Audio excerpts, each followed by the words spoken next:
Size. Hello happy souls, ఎలా ఉన్నారు అందరూ?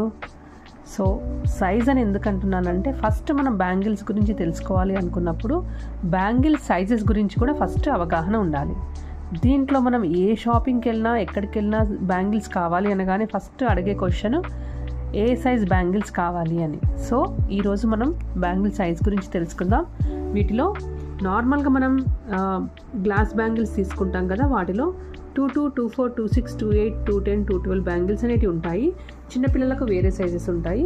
వీటిని మనము సెంటీమీటర్స్లో చూసినట్టయితే, అంటే ఈ విధంగా సర్కిల్ గీసి మధ్యలో సెంటర్ పాయింట్ నుంచి మనం లైన్ గీసినప్పుడు ఒక స్కేల్తో మెజర్ చేస్తే వచ్చే సెంటీమీటర్ అన్నమాట. ఇదైతే 22 బ్యాంగిల్స్ యొక్క గ్లాస్ బ్యాంగిల్స్ అయితే 5.4 సెంటీమీటర్స్ ఉంటుంది.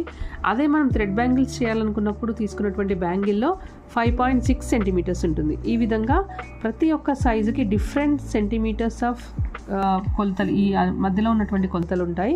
సో ఇవి గ్లాస్ బ్యాంగిల్స్ యొక్క కొలతలు, ఇవి థ్రెడ్ బ్యాంగిల్స్ యొక్క కొలతలు. చూసారు కదా, స్లైట్ డిఫరెంట్ ఉంటుంది. అట్లా అని చెప్పేసి మనం 24 వాళ్ళకి 26 తీసుకోవడము, 28 అన్న వాళ్ళకి 210 తీసుకోవడం, అలా చేసినప్పుడు మాత్రం బ్యాంగిల్స్ చాలా ప్రాబ్లం అవుతాయి. సో ఏ సైజు వాళ్ళకి అదే సైజ్ బ్యాంగిల్ తీసుకోవాలి.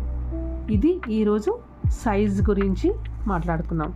రేపటి ఎపిసోడ్లో ఇంకో కొత్త టాపిక్తో మళ్ళీ కలుద్దాం. Bye bye.